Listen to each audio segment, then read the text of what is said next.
Rider Japan, welcome. Right, I'm making these videos about the carbs mainly for my own reference in the future because I don't do this job often enough to remember all the stats like my jet sizes and the float heights and stuff. I'll just have to look it up again next time. So by making these videos, it's useful for me. They become like my reference library, and for other people as well if they look it up. So anyway, setting the float heights, and important to do this after you've cleaned all the carbs and stuff. You might be eager to put them back together and get them in the bike, but learn from your own mistakes, but also learn from other people's mistakes. So I've done this job twice in the past year because first time I did it, took them out because I wanted to rejet them and clean them all up and stuff. A job desperately needed doing. Did that, put them all back together, put them back on my bike, out on the test run, and I was like, like my left foot feels a bit cold. Looked down, just pissing out fuel all out of the overflow tubes, just all over my foot. So I was like, okay, let's go home again then. So yeah, a lot of work, painful lesson to learn, a lot of work to get them back out your bike just to tweak the floats a little bit. Definitely not risking that happening again, so important to get this right. Climber book, I've got this and the Haynes manual book. I think Climber's better, a bit more sort of nerdy, a bit more information in there. So yeah, look at that picture, yeah. He's actually holding them like 90 degrees from what I would think is normal. Doing that so the float is hanging, it's tilted that way in that picture, so that's hanging and not pushing down at all on the needle. So see that? There's a little spring-loaded needle on top.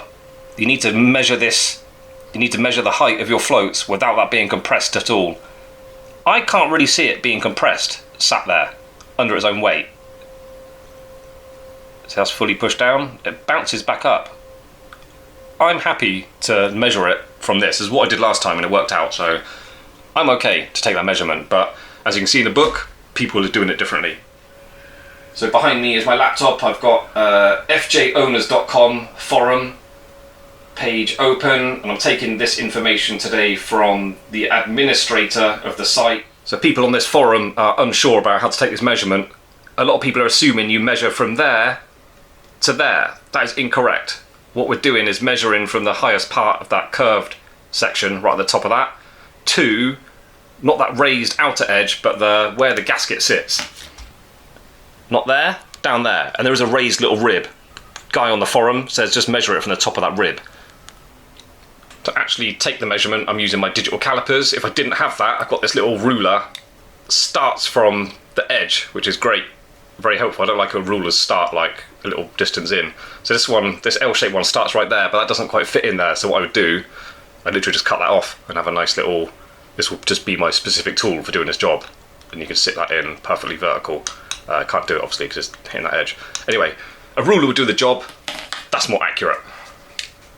Okay, take a screenshot of this. I'm putting this on the page now, and it says Yamaha supplies the specification of float height 22.3 plus minus 1 mil. So you've got 21.3 to 23.3. That's what we want to see.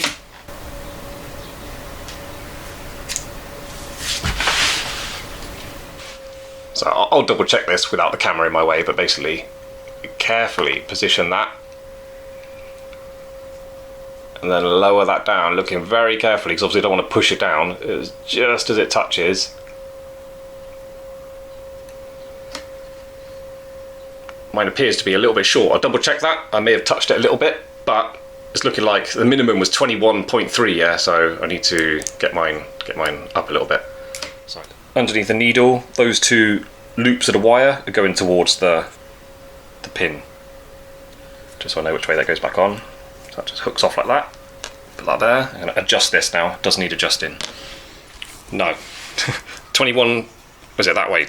21.3, 21.1. I need to bend it a bit more. This is my style, yeah. I'm super delicate and careful first of all, and then I learn how hard it needs to go. So I need to give it a bit more shove. Just got these thin end pliers. I'm just putting them in that slot and then just levering it down.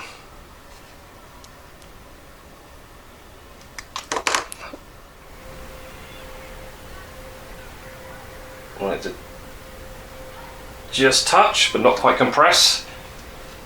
22.8, seeing that? 22.8, that's good. And then this one, Okay, finished now, done them all. They all needed adjusting. My first one, I spent like 10 minutes learning my way. The last 3, I spent like 5 minutes doing them all because I just got good at it, I got fast. On that forum, it says check the movement of all of them, make sure they can all move, because some people have noticed that their floats are touching the side and stuff, so they can be quite mangled, quite bad. Mine are all pretty good, but they were all set right on the minimum tolerance. So I've adjusted them all now to like 22. A lot of them were around 22.8, the sort of high 22s basically. So I'm happy with that. And yeah, definitely really important. Check both of them on each carb, because this one, especially my last one I did, this one was way too high, this one was way too low. So quite interesting how different they were. Should be no problem. Very little work really, and really important, which I learned last time. If you don't get it right, if you put them back on your bike and they're not right, you're going to have problems.